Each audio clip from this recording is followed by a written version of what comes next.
Welcome to the Filmmaker and Fans podcast. In this week's episode, we explore the 2017 film Lady Bird, written and directed by Greta Gerwig. Using Lady Bird as our foundation, Steve and I explore topics such as Greta Gerwig's transition from acting to directing, the importance of character development and storytelling, and the complex relationship dynamics in this award-winning film. As a reminder, if you'd like to view the actual scene that we watch at the beginning of the show, head on over to YouTube and check out this week's video at the link in the show notes.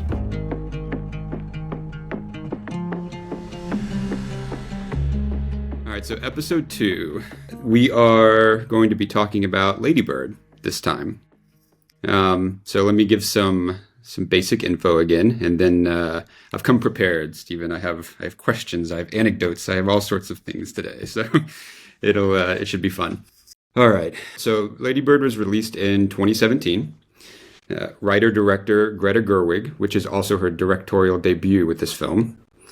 The easy logline of this one is, in 2002, an artistically inclined 17-year-old girl comes of age in Sacramento, California. A bit more detail is a teenager navigates a loving but turbulent relationship with her strong-willed mother over the course of an eventful and poignant senior year of high school. Now, the scene that we're going to watch with this is actually the opening scene of the film.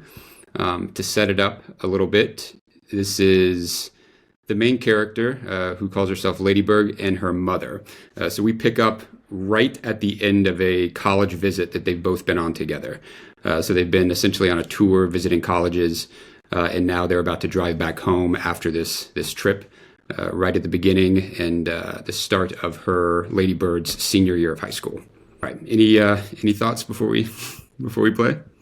No, it's interesting. We've locked into so many films that have great openings, and what's great about this opening is that it encapsulates everything that will follow for the rest of the film. Everything that's happening with these two characters, who are the central dynamic of the movie, happens in both extremes in this opening sequence. So let's watch it. Do you think I look like I'm from Sacramento? You are from Sacramento.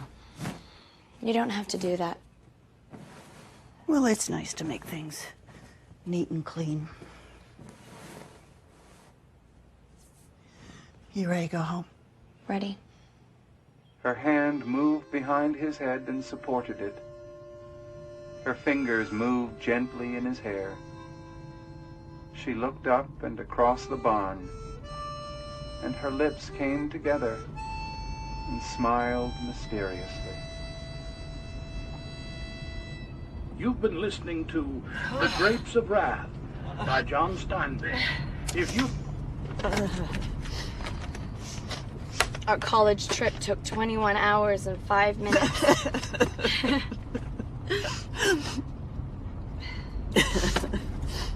Hey, let's just sit with what we heard. Are you serious? Well, we don't have to constantly be entertaining ourselves, do we?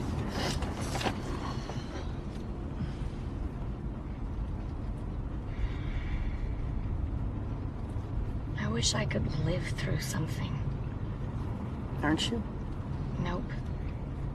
The only exciting thing about 2002 is that it's a palindrome. Okay, fine. Well, yours is the worst life of all, so you win. Oh, so now you're mad? No, it's because just you're I being wanted to ridiculous listen to because you music. have a great life. I'm sorry, I'm not perfect. No one's asking you to be perfect. Just consider it would do. I don't even want to go to school in this state anyway. I hate California. I want to go to the East Coast. Your dad and I will barely be able to afford in-state tuition. There are loans, Your brother, scholarships. your very smart brother, he can't even find a job. He and Shelley work. They have They jobs. bag at the grocery store. That is not a career, and they went to Berkeley. Your father's company is laying off people right and left. Did you even know that? No, of course you don't, because you don't think about anybody but yourself. An immaculate heart is already a luxury. Immaculate fart. You wanted that, not me. Miguel saw someone knifed in front of him at Sac High. Is that what you want? So you're telling me that you want to see somebody knifed right in front of you? He barely saw that. I want to go where culture is, like How New in the York, world did I raise such a or at least snob? Connecticut or New Hampshire, Well, where you writers couldn't live in the get woods. into those schools anyway. Mom. You can't even pass your driver's test. Because you wouldn't let me practice The way enough. that you work, or the way that you don't work, you're not even worth state tuition, Christine. My name is Ladybird. Well, actually, it's not, and it's ridiculous. Call me because your name Ladybird is like you Christine. said you would. You should just go to City College. You know, with your work ethic, just go to City College and then to jail, and then back to City College, and then maybe you'd learn to pull yourself up and not expect everybody to do everything. I've watched that, I mean, a handful of times between yesterday and today, like getting ready for this, and it's still just so good. So good on so many different levels. Before we get into the actual film, I'm curious to start with Greta. So starting, because it's her directorial debut, it's her first film as a director, there's an area that I'm curious of from your perspective for her, but this is, just to set it up, this is Greta's first film as a director, but as you've already kind of pointed to, she was acting before. So there's this transition going on as well with this film for her personally from acting to directing. And there was a lot during that time said around how she was bringing very kind of naturalistic tendencies to directing. Her indie film experience was coming into her decision making in this film. So first question, I'm curious, so as a filmmaker, during that time, whether the timing or the film itself or just kind of the zeitgeist of when this was coming about, do you have any personal memories or anything that stands out for you during her transition specifically between acting and directing as a creative? Well, a couple of things. Bubblegum, of course, it was sort of those films that she was starring in, those very, very low budget movies, and then some more important independents like Frances Ha and so on. Most significantly, of course, I worked with her husband, Noah Baumbach, on 3 movies. Prior to this, I should say.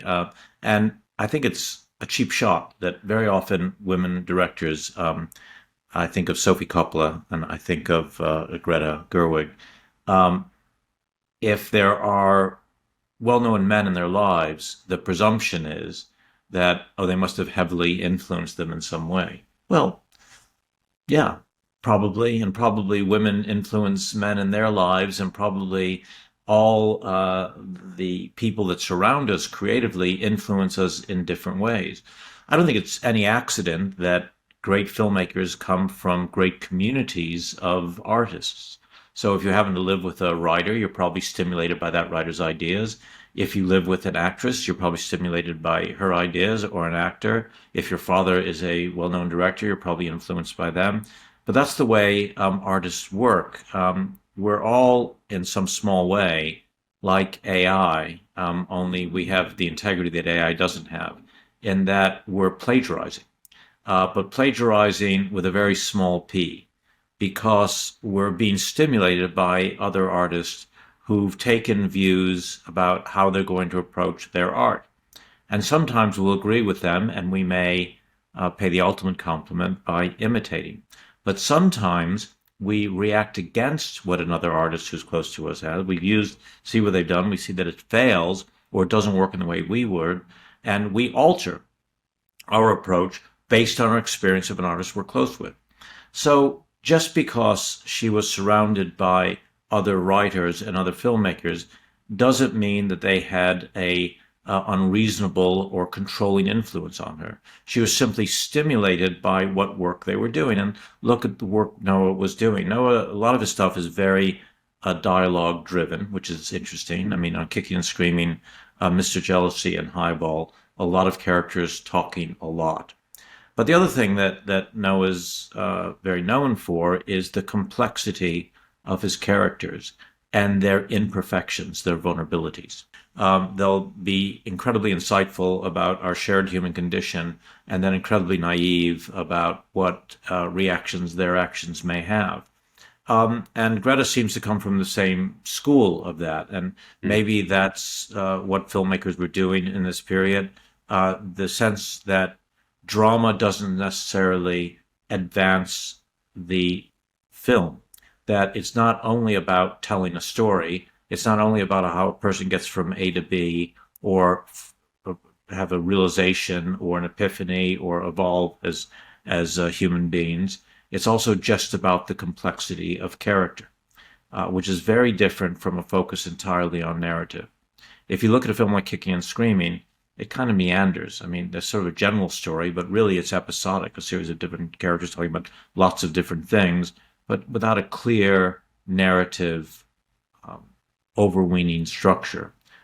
Less so with Mr. Jealousy, but still, it could be argued there's a lot of conversation that doesn't necessarily advance the story very much. Later, a film I didn't do with Noah, Squid and the Whale, same thing again. And what's interesting about this film is, and I think Greta picked it up from not only Noah, but from a lot of the films that she was working on, was that it isn't important to tell a story. That's sacrilege in film, but it's my profound belief that story is simply one tool that we use among many to change, influence, stimulate audience. So what's interesting here is that all the things she's doing is examining character, and examining character over a period of time. Sure, she starts out not knowing where she's going to go to university, and not to have a spoiler, but she goes to university in the end, and she changes as a person. But lots of different things happen to her. But if you were to ask an audience, even after they saw the film, to write down the narrative through line, it would be difficult. It's more about character. And I think at that particular time in filmmaking, and I think it's carried on even to now to many filmmakers, it could be argued Maestro doesn't have a clear through line. It's a series of episodes that ultimately help us understand and define a character or a sensibility or a creative mind without necessarily telling a story. And I think that's liberating. And I think that's one of the most important things that Greta Gerwig did here in this film, less so in her later films, but certainly here, that she's not anchored or wedded or tied down by a obligation to narrative. Yeah, so to stay on character then, and going back to this opening scene, it's right out of the gate we are with this relationship that defines and is central to the whole film, Lady Berg and her mother. So from character analysis, to kind of stay in this space for a second, the film's evolution and its arc is the whole thing is marked by Lady Bird's interactions with others, and especially her mother, and again that relationship being central to this film. So for you, again, filmmaker, writer, director, all the hats.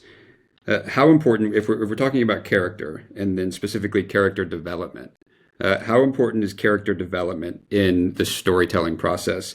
And then specifically, how do you approach these kind of complex relationships like Lady Bird and her mother? Great question, and really important. I would flip it. I would say, how important is storytelling in the development of character, rather than how does character serve storytelling? Because I think that our obligation as filmmakers is to examine character and ideas rather than tell story. There's a prevailing myth that we as filmmakers, we're all storytellers, that it's all from Aristotle and we have an obligation to tell stories. And I think stories have no profundity within and of themselves. You can have anyone tell a story around a campfire about the man with the hook arm or whatever it is.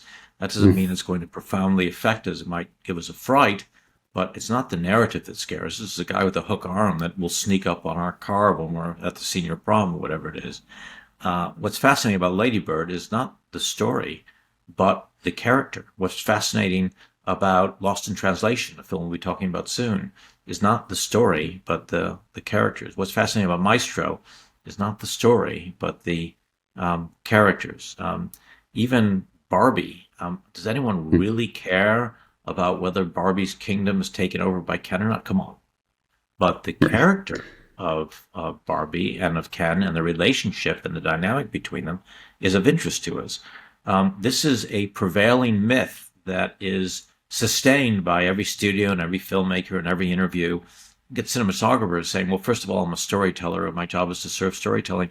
No, let's stop calling it a story. There's a great book by Frederick Jameson called The Prison House of Language about how language shapes ideas rather than serves ideas.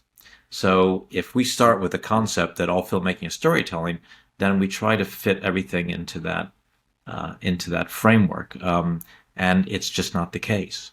So here, what I find fascinating, right in this opening sequence, and something that I use as a writer, is obvious backstory, and backstory that is not shared with an audience. When I write, I first do what's called a slop draft. I just write very, very quickly and throw down lots of conversations, imagined conversations, not unlike what you would see here. And I have no intention, no outline, certainly never an outline, no structure, no story. I just have characters which I begin to develop.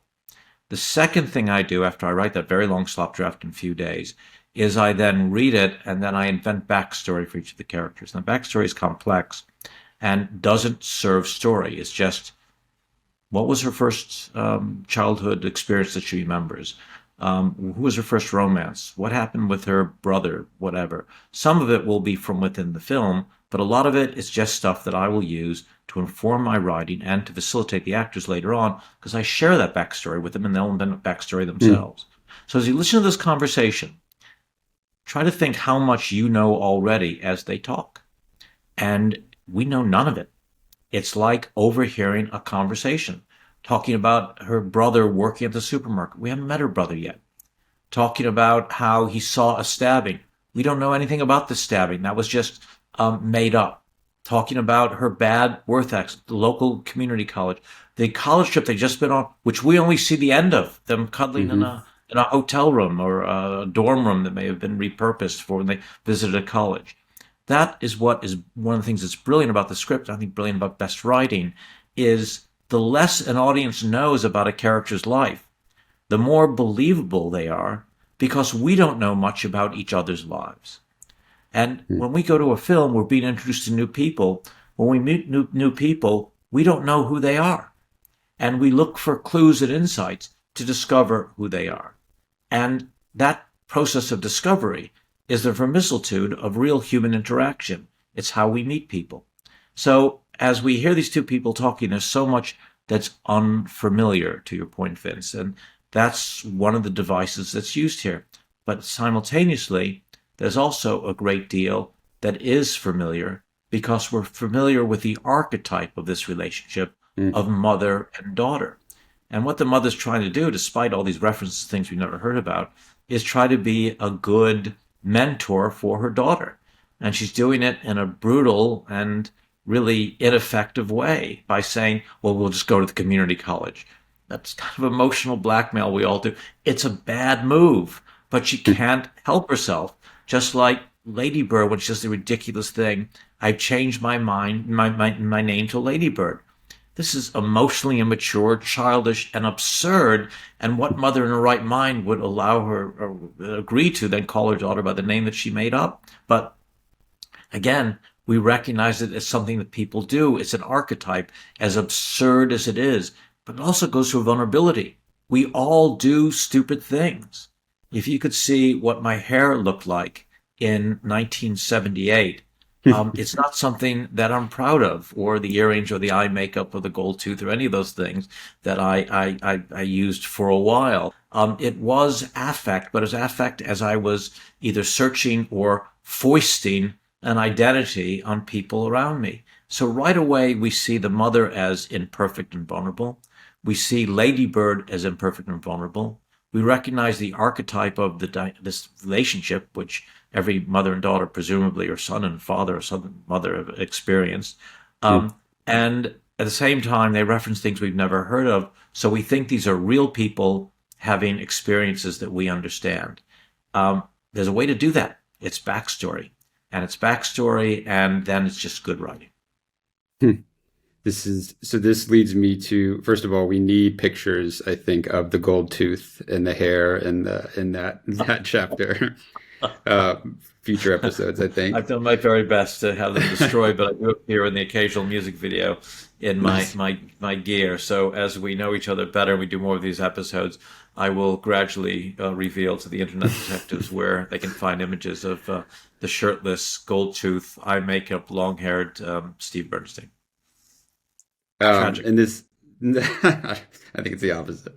Um, so this leads me to actors. I'm curious. So we're talking about character dynamics and this relationship that's up on screen, and on paper it can be as good as it is, but obviously there are other pieces of the puzzle when you're making a film like this, and another piece is the actors. So when you're talking about this type of relationship and these dynamics and this really authentic way of interacting and overlapping in conversation, it's great on paper, but you need the people to be able to pull it off as well, right? Like you need the right actors. So when it comes to actors and specifically directing actors, so the two actors, the Lady Bird and her mother, Ronan and Metcalf, they deliver just deeply personal performances in this one. And there's just endless things written about it, obviously, since it was back in 2017. And there's even Academy Award nominations for both of them. It's clearly fantastic performances by both. As a director, again, question. So in terms of directing actors specifically, are there key factors that you look for or that you kind of lean on nowadays to help craft that type of chemistry between the actors when you really need it to, like when the writing is that good and you need obviously this next piece to be able to bring that out? Are there key factors that you lean on to get that type of chemistry? Yeah, absolutely. There's two things. First of all, you mentioned casting. When I cast, I have long conversations with actors, long conversations with actors, never about the film. I don't talk about the script. I don't talk about the scenes. I prefer actors not to read for me. Instead, more interested in what the actor's reading, what art they're interested in, where they live, what their life experiences are like, who they know that are like the characters, and how they like to work. I talk a great deal about improvisation, and I talk about what I try to engender on a film set, which is a place of safety where people can take risks, that they can be vulnerable and where they can experiment without the risk of criticism. Doesn't mean that I won't say to an actor that didn't work or that's not right for this moment, but it does mean that they can take considerable risk with the performances, and I will be open to it, because I think that you should plan very carefully, but then you should plan for spontaneity on set.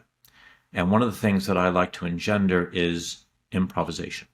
I'll do a few takes where the actors will do it as scripted, and I'm proud of what I write, and it's important to me, and I want to hear the words coming out of my actors' mouths. But I also recognize that there's something in the rhythm of speech that we as an audience recognize as genuine. And it's a inconsistency of cadence. It's stumbling over words. It's imperfections. It's slurring. It's stuttering. It's repeating. It's all those things that we do as people in life that I want the actors to do, because I want the audience to recognize that although through the social contract of film and television we know that these are actors, I still want that suspension of disbelief to be more effective, and therefore the people to be as much like human beings rather than images on a screen as possible. And for that, I need the rhythm of improvisation. The other thing that happens here in the scene is that they're overlapping. There's an old saw from sound recorders that don't overlap, because when you get the sound mix, you want each voice to be on a separate soundtrack, and you want to balance it. And if they overlap, you can't do that. First of all, you can do that. There's a lot of mechanisms and filters and devices that allow you to do that. You can also use multiple cameras. So if you can only use one take because of the overlap, you can have it in 3 different sizes. If you're doing a car shot like this, we would put on what's called a low loader, as it's sometimes called, or a process trailer. And they weren't really driving, they were being towed. And while they're being towed, there are lights that are mounted on the trailer in front of them that illuminates their faces. And there's probably 2 or 3 cameras, or maybe 4 cameras at different angles looking through the glass. There's probably an overhead diffusion material to knock the sun off so we can see the glass more easily. And even if they improvise and if they overlap, we'll still have multiple takes of that one sequence, because we have several different cameras pointing in different angles, close-ups and probably a 2-shot. And by doing that, it means that the actors can get into a more, again, natural and organic and genuine rhythm. We tend to interrupt each other in life, particularly at high emotional times. In fact, if you think about it, when we're the most emotional, we're the most inclined to overlap. Someone's yelling at us that they hate us, we yell back that we hate them too. Someone's saying they're leaving us, we may be begging them not to. We're not going to let them complete their thought or their sentence, we interrupt them. But in film, because of this, what we think is a technical limitation, we tend to let actors finish the line, or we record the two sides of the lines differently. I love overlapping like we do here. I think, I wasn't there, that this is probably a combination of scripted material, of improvised material, and a lot of overlapping. And a lot of backstory that was probably brought from the writer, but from the actors as well, who probably drew on their own backstories and then ran with the improvisation to create this very natural, overlapping dynamic. And unlike what a writer would do, look how many times they change directions, just like you do in an emotional conversation. They're talking about one subject, and the subject is suddenly changed from a specific to a general, from an observation about an action to an ad hominem attack in a millisecond. And that's what makes it so genuine and facilitates performance. So to your point, first in the casting, make sure your actors are comfortable with improvisation.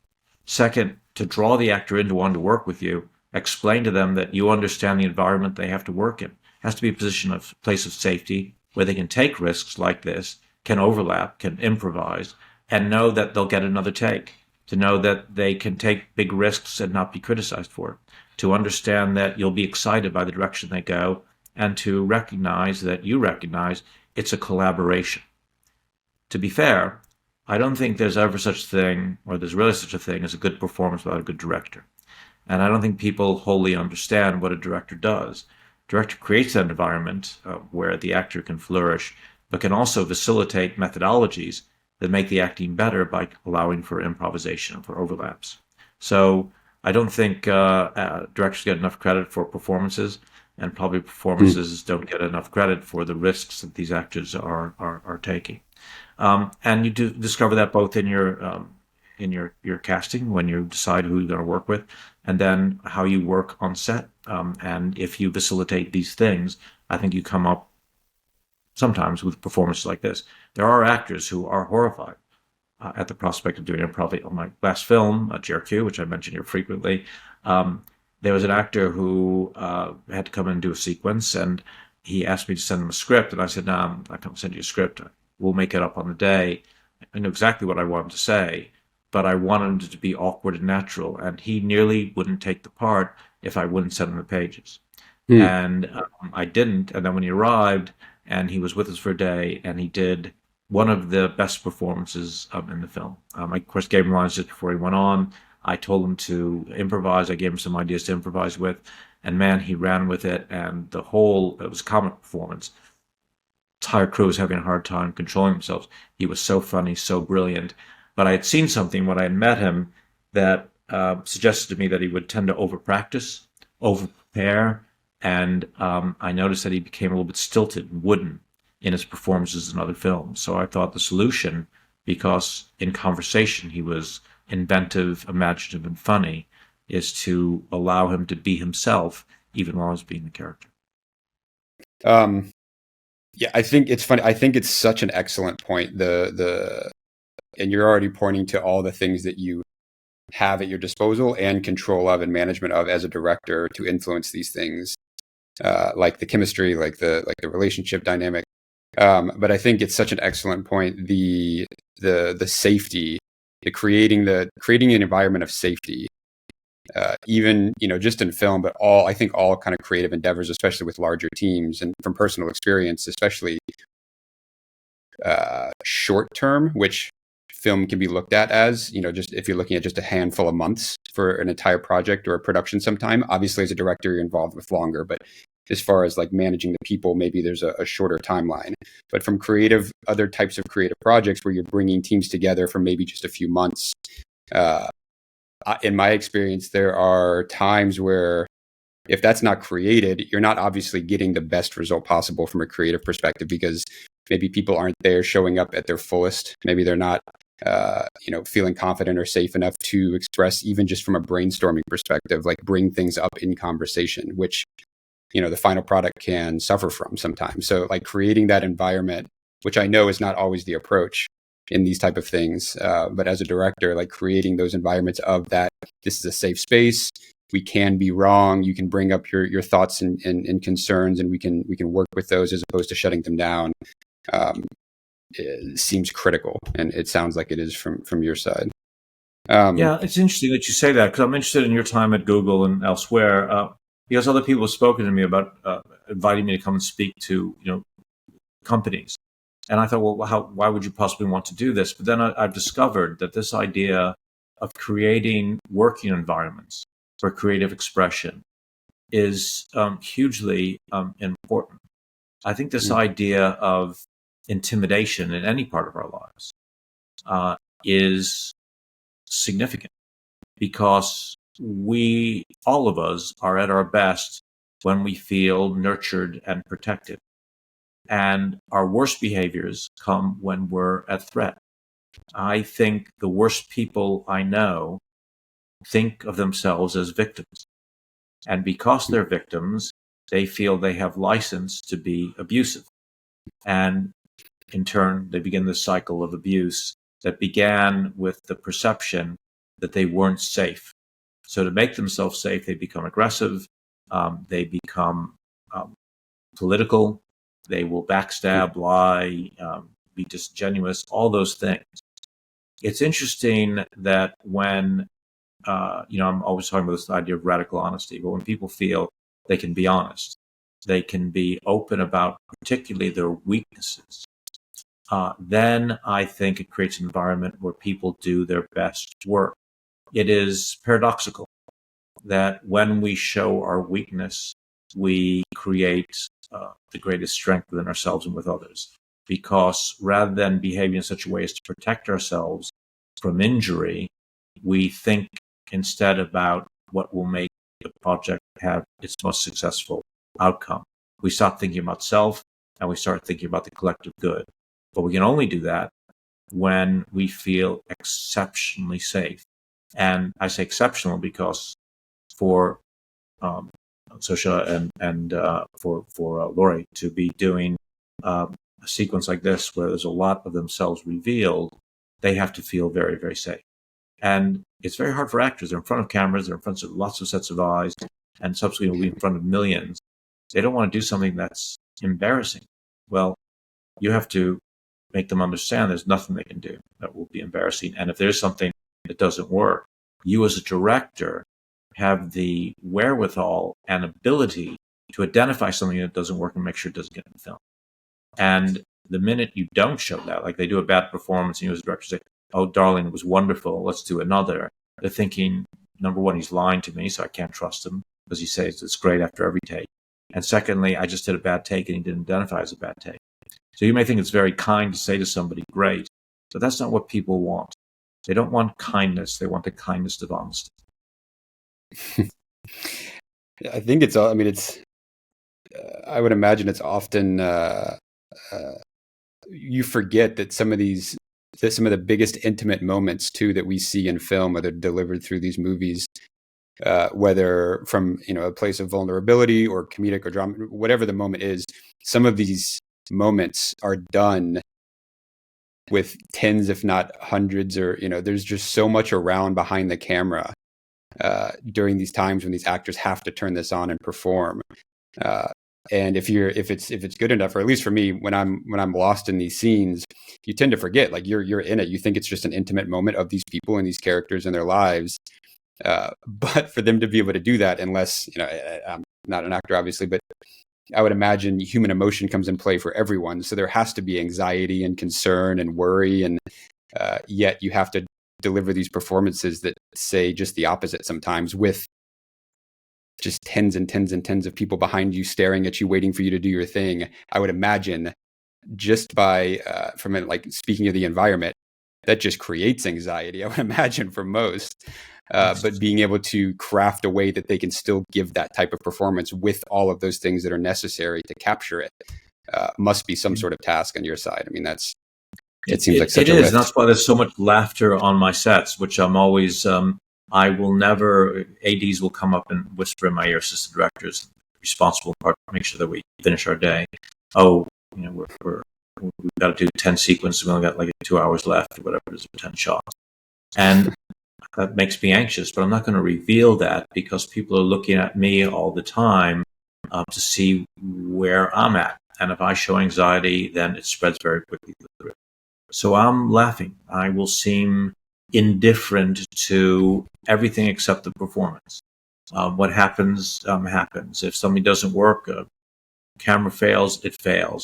Everything to me genuinely is comic because I've been on so many film sets now and shot so many days on commercials, music videos, TV shows, and all the rest of it, that I know that pretty much there's no such, unless someone's injured or worse, there's no such thing as a creative catastrophe. Ultimately, we'll find a way forward. There's always another take. There's another way of doing things. We've got months in the cutting room. All things can be fixed. Let's really make this enjoyable. And it really is a laboratory. It is creative experimentation. We don't know what we're going to get, but let's find out. Again, I'm only mentioning Jericho because we just finished it, but there was a scene with our star Greg and a company. There's a mortgage company. They're about to foreclose on his house, and he's arguing with them. And I got to this improvisation moment where they were trying to put the pressure on him, and they just began to run with it. And it was going a million miles from where the script had gone. But it was so fantastically funny that I would not cut the camera. And they went on and on and on, and it got funnier and wilder and stranger. And in the end, we cut probably what was a 10-minute overlapping dialogue, improvisation that was mad, crazy, and genuinely inventive. And we took probably about a minute of my writing, about a minute of the improv. We put it together, and it's simply one of the most magical moments in the movie. The inclination, of course, is to say, wow, this day is sliding away from us, clock's ticking, producers are looking nervous, I've got to finish this today's shoot. But as a director, when something magical is happening on set, you have to run with it. The problem with TV very often is on such tight schedules that the people come in, say the lines, and get out because they want to move on and make sure that, and you're a hero as an episodic TV director who make your day. The great thing about a feature, or any feature, is people recognize that you're not trying to make your day. You have to, and you should, as best you can. But you got to make a movie, and it's got to be good. And if something magical happens, you have to run. Okay, so you mentioned this last episode, and I took a note of it, and I don't know when we want to bring this up because you pointed to wanting to talk about this. So you mentioned the nexus of business and art, and this sounds like a very interesting example of that or version of that, when you're like, certain people are trying to make the day, but you have other things on your mind creatively. You're wanting to get certain things from your side. Like, we don't have to go down this road now, but it seems like a nice in. Do you want to talk about kind of that balance for a minute? It's a great question. Goes to your world as well, because you work for a big business, but you're on the creative side of that big business. So it's the same thing. I guess we have to decide what we're producing, whether it's a commodity or whether it's art, or both. If it is only a commodity, then we'll be looking for trigger algorithms that we can put in our movie. 3 acts, attractive lead actors and actresses, maybe a superhero, explosions, some helicopters, great visual effects, big sound effect, big music track, famous director, famous actors. And we put those all together, and it equals box office, and our commodity pays off. But I think also, like with the film Lady Bird, that the performances are so good, that the script is so good, the story is so compelling. And going back to what we said about the opening, because we recognize the archetypes that are these relationships, that it touches a responsive chord in all of us. So now something else is happening. We make the art first, and the reason that music exists is not because it makes money. Music was invented, I think, probably before there was money. The reason that theater exists is not because it makes money, because I think theater existed before there was money to be made. I think we go through each of the arts, paintings as well, that architecture, that all these things give us pleasure, causes audiences to react to them in a positive way, and therefore people want to see the thing that we've created, to experience, to hear it. And if we then charge for it, it makes revenue. But the idea that revenue comes before art, I think, is specious. Because when you make art, you've created something that audiences respond to. And if audiences respond to, they will come and pay for it. So I think in the mind of the creator, if you're thinking first about money and are looking for that algorithm, or if you're studying, there's even companies that claim that they've done studies of successful films, and here are the elements that you put in, and if you put them in, you'll surely have a film that pays off. It's proved wrong time and time again. And anyway, even was right, who wants to do that? Because then why not just work on a construction site? Why are you doing what we do? But if you create a film like Lady Bird, we recognize the archetypes of these behaviors, and we're drawn to it, and we look not only for the entertainment that it provides, but the insight into our own experience of the world. We learn from art all the time. I often say to young screenwriters, not only if you have a narrative and compelling and complex and inconsistent characters, but if you teach the audience something, not by lecturing about the way they should behave, but if you do a film about wrestling and people don't know what happened behind the scenes of wrestling, they'll be interested. If you have never seen a conductor and how they prepare an orchestra, you're going to find a film kind of interesting if you see something about a conductor. If you look at a film like Master and Commander, if you want to know how ships in the 18th century worked, if you want to know how the gladiators worked. The fascinating thing about all these films is that not only do they have a narrative and complex characters, but they're teaching you something about something you didn't know before, kind of like a documentary subtext. So for all those reasons, when you make art, then it does very often make money and profits.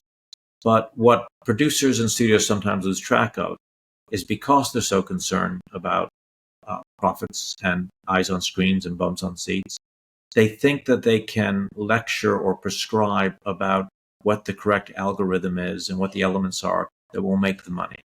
I don't think they can. I think the only people that really figure it out are the directors and writers and actors themselves. And even in our mind, it's kind of an amorphous understanding, an intuitive understanding that happens not only in the planning, but on the set at the time.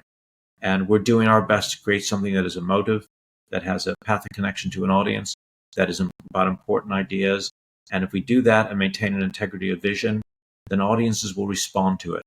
But we can't go in with a cynical view that we've got to make something that makes money. We've got to make something good and significant, and then it will make money. I could not agree more. I think I told you this before, but I remember when I was at Google at one point, Rick Rubin's new book, The Creative Way, had just come out, and I just blew through it and loved it. And I sent out some email to leadership or something about a project, and I had a little tagline in there from the book about how art doesn't exist in a quarterly timeline. And that, people received that in different ways because of the world that we were in. And obviously, you already mentioned this, but within some organizations or companies, or a lot of organizations and companies, I think nowadays, the creative side is it's a nice to have. It's a function of the whole piece, which makes sense at times, but I also think that it's not integrated as much as it needs to be effective. So yeah, that's okay. Yeah, so I'm gonna good. Let's just say I don't know how we live without art, because as I look around, I mean, we decorate our homes with art, not with corporate profit sheets. We listen to music. That's art. We go to theater. That's art. We go to films as our form of entertainment. That's art. We live in buildings or in homes that were designed by architects. That's art.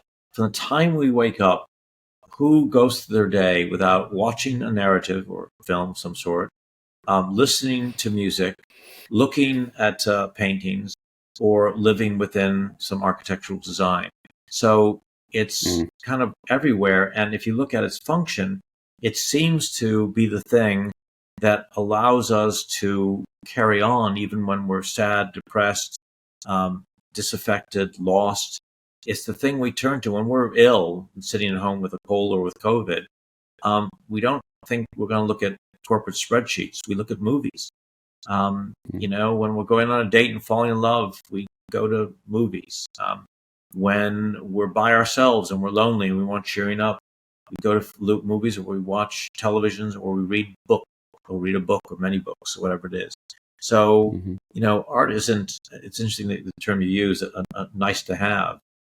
I think that because it doesn't have a specific quantitative financial value, that people don't recognize its genuine substantive value. But imagine a world with no art.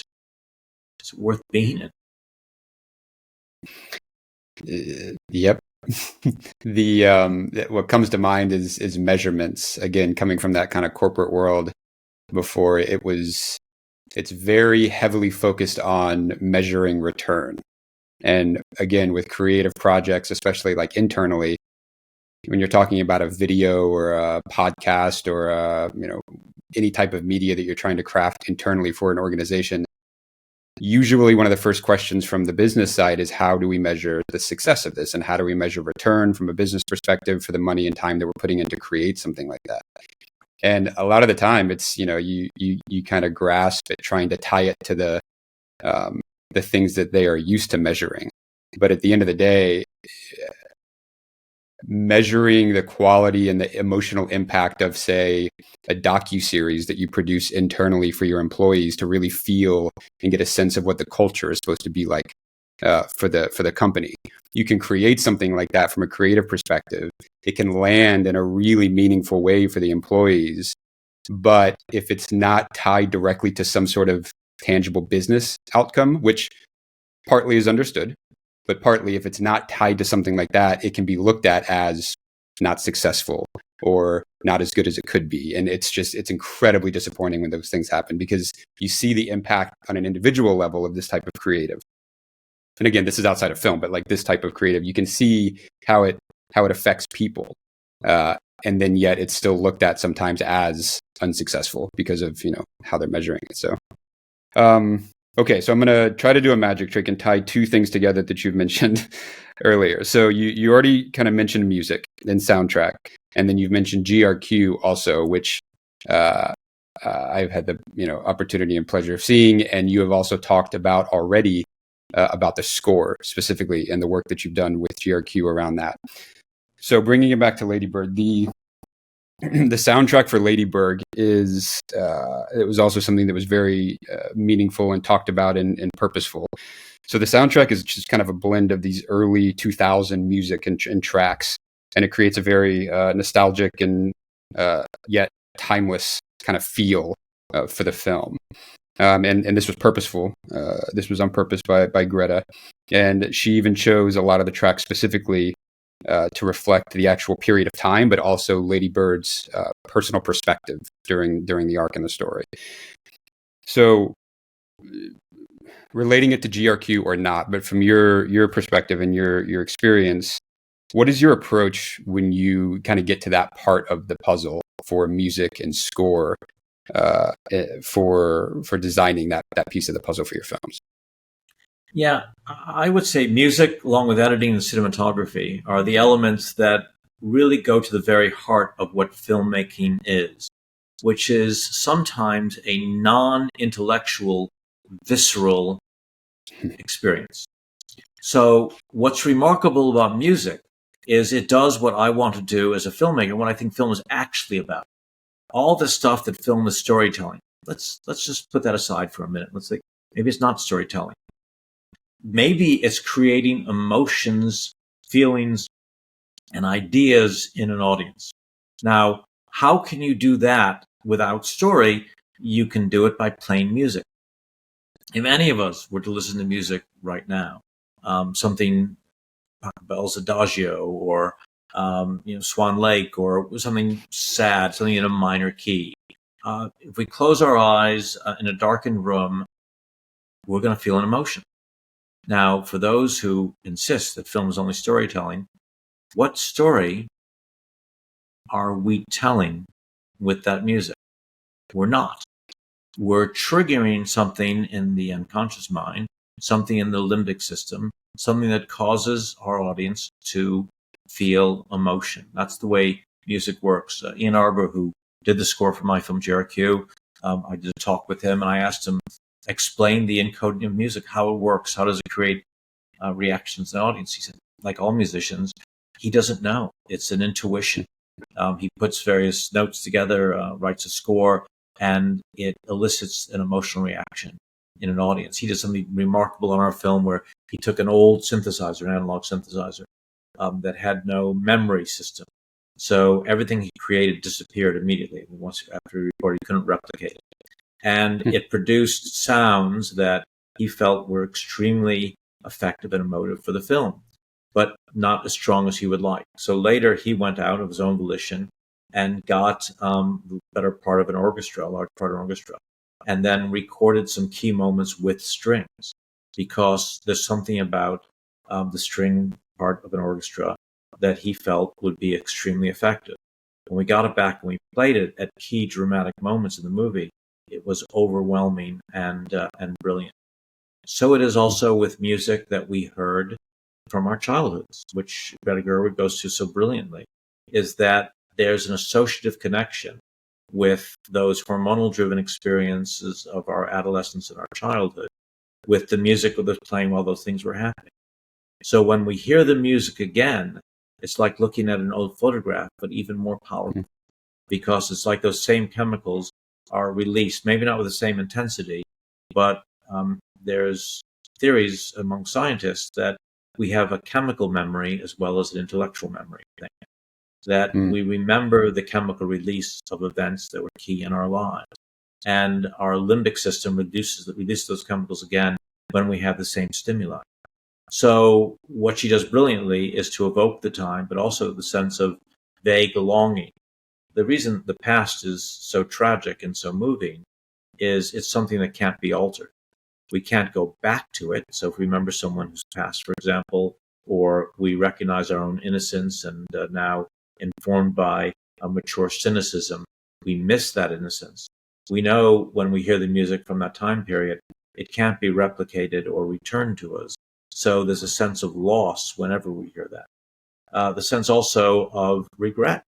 I think that the resolution of the film is she's come to a better understanding of who she is and therefore who her mother is. And she makes a call to her mother, but there's a sense of sadness in that as she looks back, regretting some of the things that she said and done to her mother. But she couldn't help it. We all have regrets. I have profound regrets about my behaviors from when I was younger and people I've unintentionally mistreated or abandoned, or people I should have spoken to more or loved more, been with more. But the tragedy of the past is like the tragedy of music in a minor key. It elicits an emotion that we can't address, control, or alter. So I think her selection of music is significant here. And I think it's a very tricky thing for a director to work with. The problem with music is if you're not careful, you can be very manipulative, and that you can force emotions on an audience that aren't earned. But when you're as brilliant as Greta Gerwig clearly is, you first start with your narrative and with your characters, and then she uses music at a level at which it emotes without overwhelming. She doesn't use it cheaply to elicit unearned reactions in an audience. Carolyn, my wife and partner, the other night were watching a highly touted TV movie, or series, I should say, the other day. And it was based on historical events. And they wanted to elicit reactions from an audience at certain key moments. So they did some of the devices that we use directly. They pushed the camera in on a character's face. That is a triggering mechanism whereby, for some reason, which no one has quantified, when you push the camera into a face, it increases the emotional intensity. And then there was this soaring string music that went behind it. Now, unlike in GRQ, where you feel every single note of every single piece of music that he did was earned, you just thought, oh, come on. I understand the character's got a dilemma, but what are you doing here? Now, interestingly, in terms of narrative and storytelling, you couldn't say, oh, the story there doesn't work, because the story is written just like every other 3-act story is.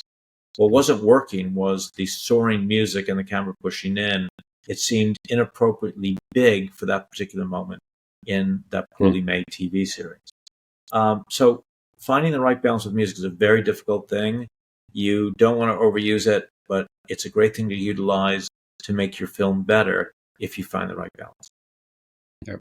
That's one of the biggest things when it comes to like ingredients of a film, just for how I watch movies nowadays.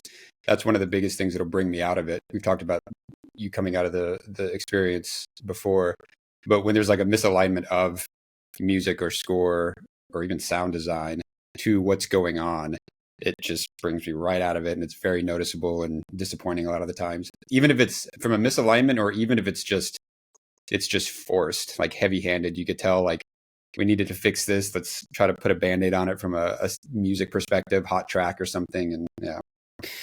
Cool. Okay. I have one more area, and then if you feel like it, we can get into some trivia. I love that. So before we move on though, again, back to Lady Bird, another big piece of this film is the setting, and it's right out of the gate already in that scene that we watched, the opening scene, and we've talked about it a little bit already. But it takes place in Sacramento, which is where they're headed back home to in this opening scene. But this is where she lives. So Lady Bird and her family lives in Sacramento, and the setting and the location is also a character basically in this film, and it's been talked about a lot. But kind of in the space of the significance of setting from your perspective. So in Lady Bird, Sacramento is kind of this example of a hometown that everybody can relate to and understand. And then it's also speaking about kind of this like common vibe as like around that age and in that time of life of wanting to escape your hometown or where you're from and wanting wider experiences. So again, as a filmmaker and from kind of your experience, how does the choice of setting impact, going back to kind of the whole storytelling and all the ingredients, but how does the choice of setting for your story impact story? Great question. I think this goes to a lot of what we've been talking already about development of character and the verisimilitude and the genuineness of a person is based on sometimes a less glamorous setting, because then we as an audience see there an authenticity that something grand and glamorous doesn't have. Mike Leigh, big mentor for all my work. And if you look at Mike Leigh films in the UK, very often these are working class people living in working class homes or council flats, as they're called in the UK.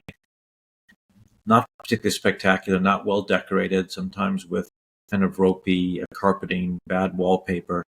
And in that, I would say, is the suggestion quietly made to an audience that the people that they're viewing are genuine. That this isn't a film set, this isn't something glamorous and grand, this isn't Superman's cave in the North Pole, wherever Superman's cave is. This isn't a James Bond setting of a casino in Monte Carlo. This isn't any of those things. This is ordinary. And by being ordinary, it means having a foundation in the genuine. So when you see a character like Michelle Williams' performance in a film like Blue Valentine, the ordinariness of Michelle Williams and her cadence of speech, her colloquialism, the way she presents is kind of, I don't mean this to be offensive to her, I'm flattered, I think she's remarkable. There's an anti-glamorous genuineness to it, that you feel that you're seeing an actual person speaking. And that's what happens in Lady Bird as well, is that this is not New York or Los Angeles. This isn't some spectacularly beautiful place. This is, no disrespect to the people of Sacramento, this is a banal town. I was born in Buffalo. I mean, again, not a particularly glamorous place, but people like Buffalo 66 and others, people have used it as a city like they use Cleveland, like they use Pittsburgh, a place where ordinary people are living ordinary lives, and therefore saying to everyone in the audience, people just like you. And that's what Sacramento is saying to me at a basic level. At a higher level, I would say it goes to the dilemma of Lady Bird. Just like she wants to change her name. The first thing she says in the film is, do I look like someone who comes from Sacramento?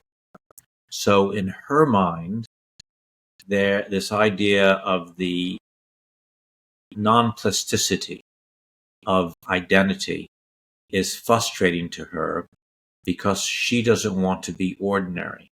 And when you're young, you think the foundation of ordinary is based on where you live or how others perceive you as opposed to who you are. She wishes that she lived someplace exotic, that she had done something dangerous or cutting edge, which is what drives her towards the new boyfriend, which drives her towards wanting to go to the East Coast, thinking that location matters more than substance of character.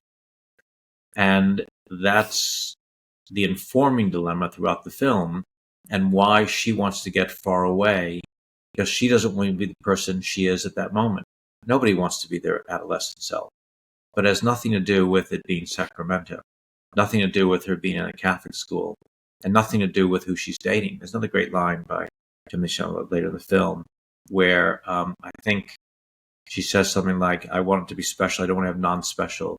And he goes, you're going to have so much non-special sex in your life.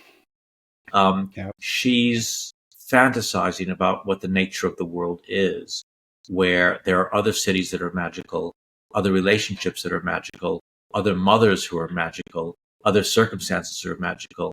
And her immaturity is not recognizing that we're all living similar lives, and all of our lives in their ways are equally banal, equally encumbered by ordinariness. And most of all, the common thing is that we all get in our own way, like she does. And that's part of the brilliance of this whole film. Like I'm not from Sacramento. I didn't go to an all girls Catholic school. Like I didn't have any of these unique experiences that she's actually experiencing, but I relate to all of it. Like it's so common as far as a human experience. It's just, it's fantastic. Okay. I think at the end of the film, I think she's just seen with a college boy who's hitting on her at a party, if I recall correctly. And he asked her where she's from. And in a big moment, she reveals she's from Sacramento. And then he asks her what her name is. And she doesn't say Ladybird. She says, my name's Christina, which I think is her real name. But then when he doesn't hear her, he says, where are you from? And then she says, San Francisco. And he goes, oh, cool. San Francisco, really cool city. Yeah, it's so good. And so that and like the very end, kind of that cap scene that I think, we haven't even talked about this, but the intro and outro to this, the way that this film is bookend with, if you just watch the opening scene and just watch the closing scene, it's fantastic because the closing scene is this Ladybird leaving a message for her mom or her parents, but directed specifically to her mom, leaving a voicemail. And I wrote this down just for the note. And one of the lines is, hey, mom, or it says, it's me, Christine. It's the name you gave me. It's a good one. And then she says, which one of my favorite lines in the whole thing, she says, hey, mom, did you feel emotional the first time you drove through Sacramento? And it's this perfect arc where it comes back and she's understanding and like realizing and kind of taking all these things in. And it's such a great transformation of character, I think. This is brilliant writing because she both longed to leave, and then when she left, she longed to maintain a connection. Again, that sense that the past is always tragic and always music in a minor key because we can't alter it. So we miss things that we didn't appreciate when we had them. That's generally a shared thing in our condition. Is we rarely appreciate things when we have them until they're gone. And that's what's so very beautiful about this film. As brilliantly as the film was received, as successful as it was, it really is a remarkable bit of writing, directing, acting, and filming. Yeah. Okay. Are you ready for some trivia? I have some Ready. good ones. My favorite part. Go on. All right. I have a list. I'm not going to read them all, but let's pick and choose. So, first, according to Greta Gerwig, the first draft of her script was 350 pages long for Lady Bird. I kind of put this one at the top because before moving on to others, again, just from a writing perspective, we don't have to talk long about this, but I'm curious how that tracks and how that sounds from your side, like that. Same, length. and I think Really? all good scripts start that way. Slop writing, slop draft. You write and write and write. No outline, no limits, no structure, no three acts, no intention.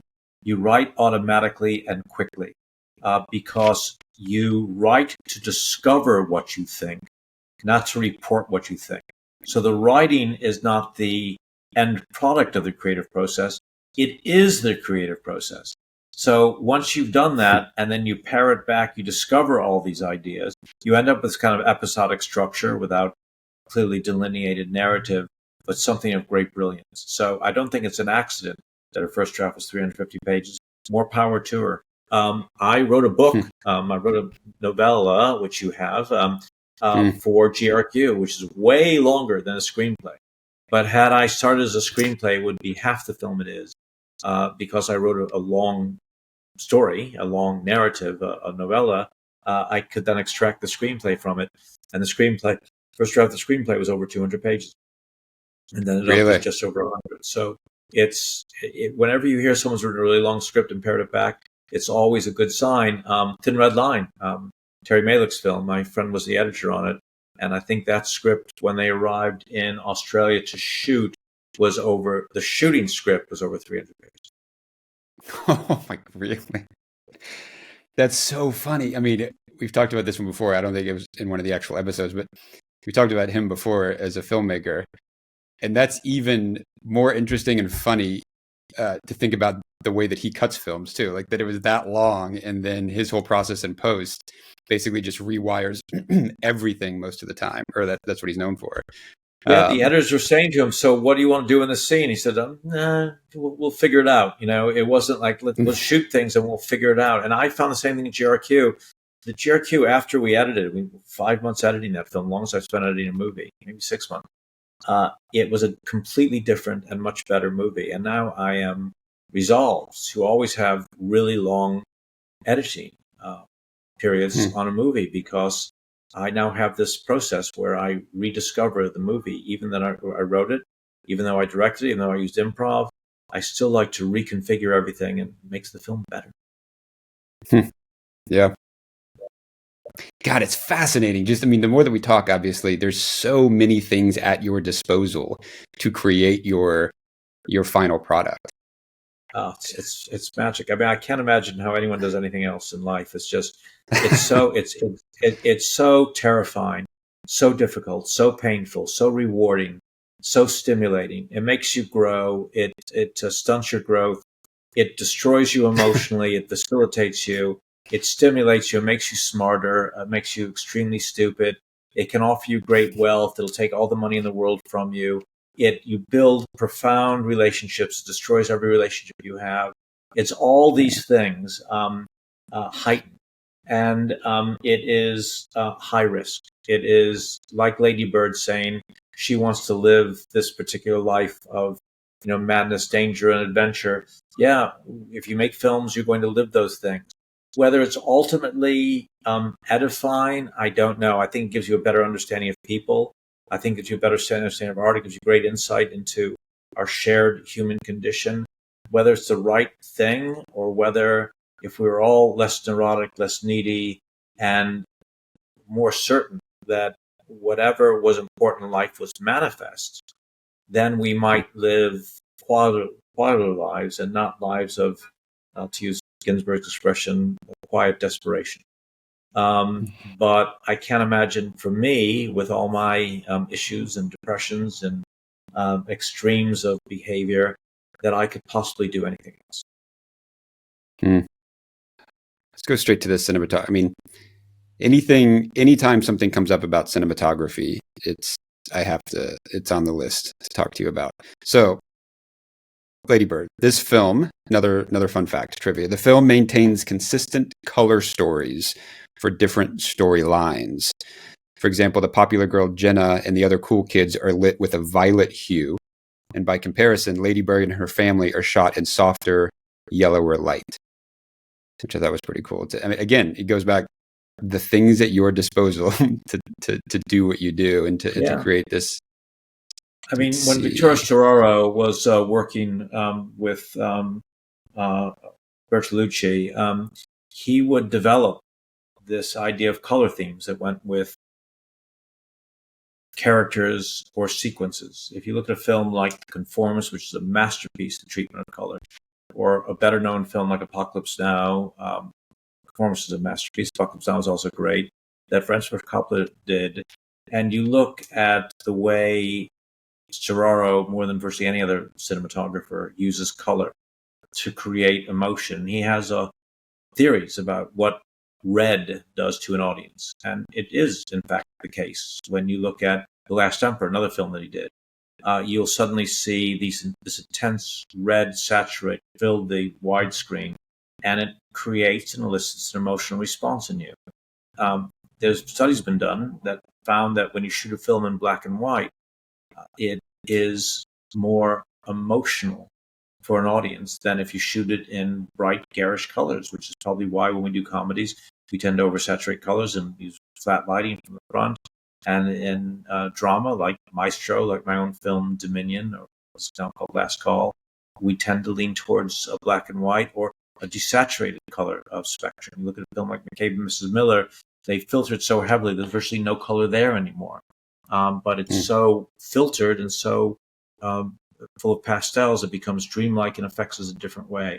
So yes, there's so many things available to us as artists, composition, camera movement, lighting, the filters we use, the lenses we use, long lenses, wide angle lenses, the way we cut, whether we do staccato editing, whether we use just like Woody Allen does, or like some of the films from the Nouveau Vague, just a wide shot, people moving within the frame. Film like Jacques Tati's Playtime, where everything's done in a single wide for sequences that are hilarious and brilliant.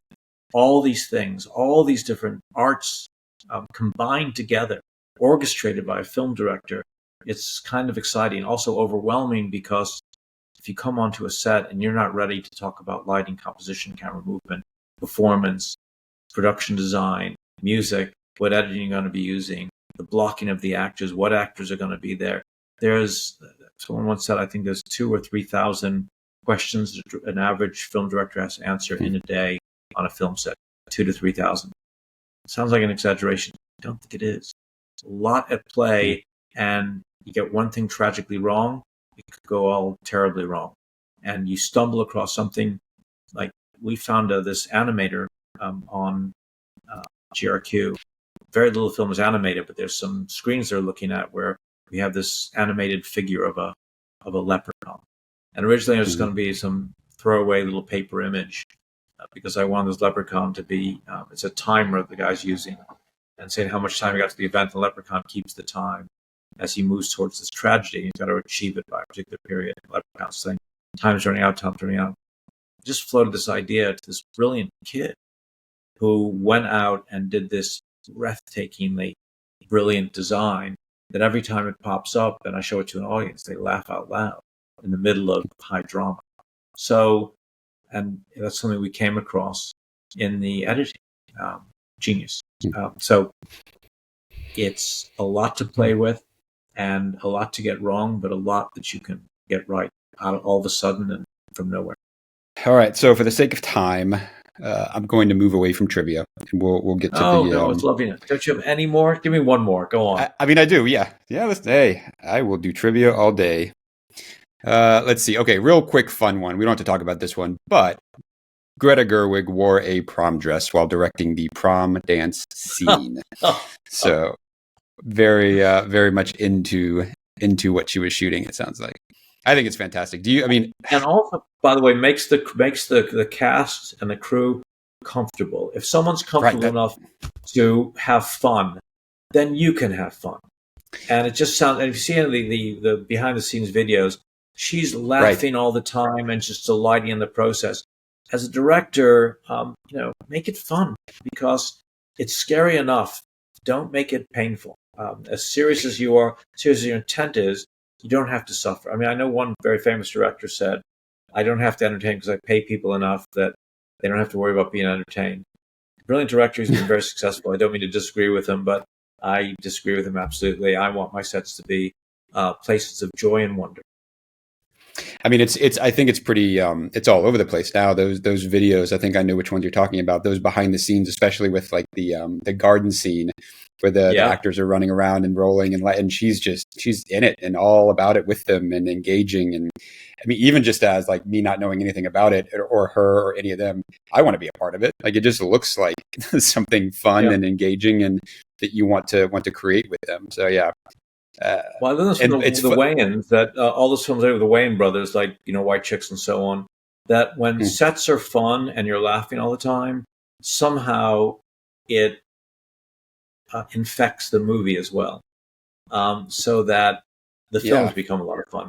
Happy sets, I think, make for really good films. Even Half-Baked, not the Wayans film, but we were laughing all the time on that.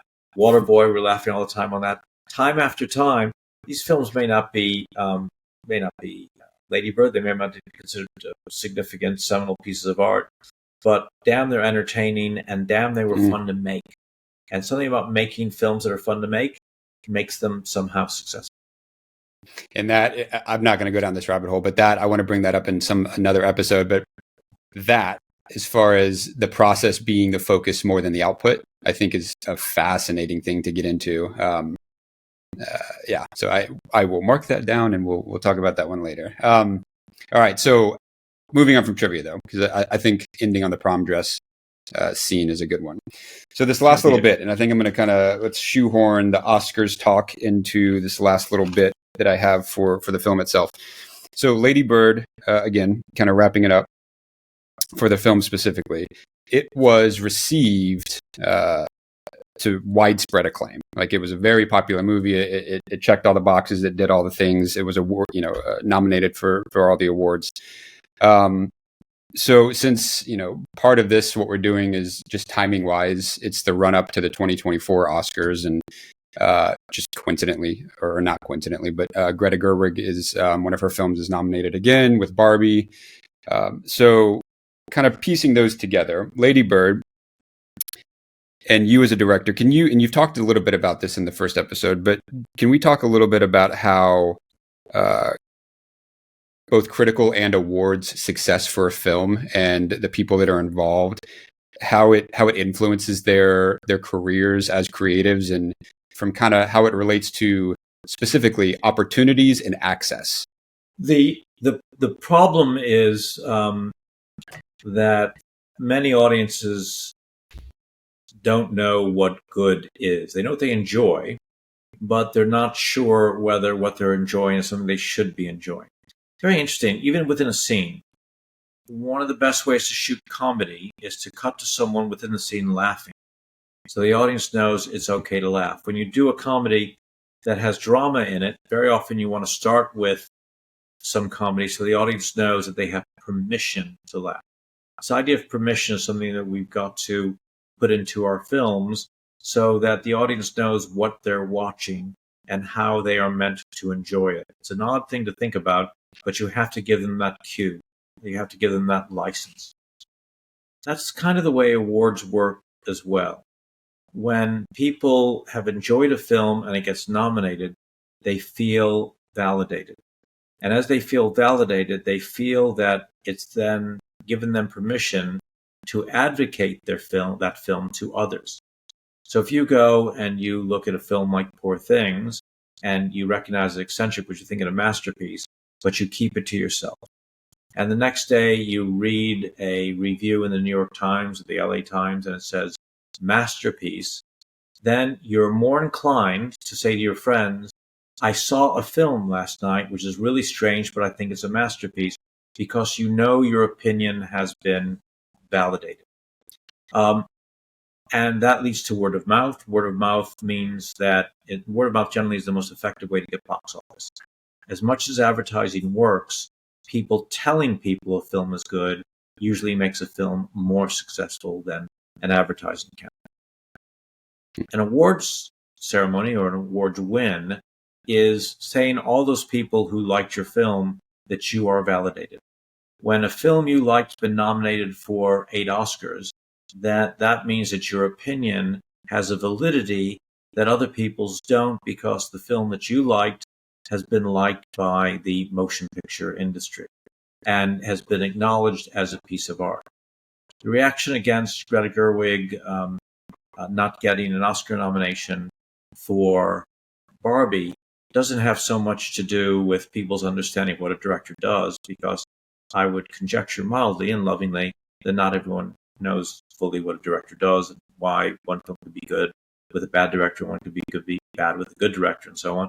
But more to do with the fact that they felt connected to the film, that their identity is tied up with their advocacy of it, and when it didn't get a nomination for any category, somehow it was saying to the audience, your opinion is invalid, this film was good. So getting an award makes a great deal of financial difference to a film. It makes a great deal of difference to an audience and is an important part of motion picture marketing. And that's why those awards exist. That's why they're meant in the first place, because it's very hard to judge and compare one piece of art with another. And we probably shouldn't do that, because Poor Things and Barbie are both very successful pieces of art, which shouldn't be compared one with the other because they work entirely different and intended for different audiences. For the individuals involved, however, it is profound, because we too, like all human beings, want validation. It took me many years to write the book, screenplay, and raise the money for GRQ. We did it on a small budget with lesser known cast, and everything that I've done for the last few years has been tied up with this film. If it makes good box office, sells to one of the big streamers, great. I make some money, my investors make some money. But if by my doing all that work, writing the screenplay, directing the actors, and employing the theories that we've discussed here, that suddenly the Academy of Motion Picture Arts and Sciences or the BAFTA Awards or the Screen Actors Guild or the Directors Guild decide to nominate me for an award, then I feel personally and emotionally a validation that makes it easier for me to deal with the vagaries and agonies of ordinary life.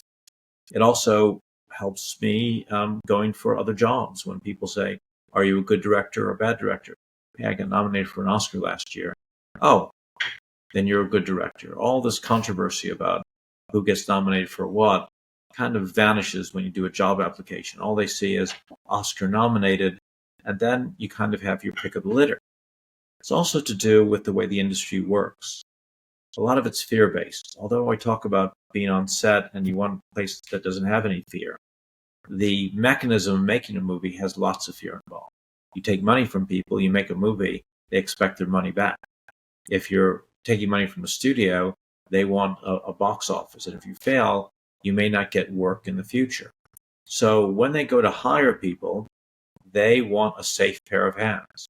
Because if a lower level executive hires somebody with no awards and no experience, and the film they do fails, then the middle level executive is going to say to the lower level executive, why did you hire this person who's not done many films or only did an independent film and never won an award? If, however, you're an Oscar nominee, then that lower level executive's thinking, well, even if the film fails, the person above me is going to say, well, I would have hired that guy as well. He just won an Oscar, or he's got nominated for an Oscar. So suddenly all doors open to you. And as a creative artist, you want doors open to you because you want to work and you want to be able to exercise your creative expression. And because films are so expensive, you can't do that without people backing those projects or offering you those projects. So when you get nominated for an award, the reason you're excited is not just because you've been validated by people who do the same thing you do and may have a greater respect for you.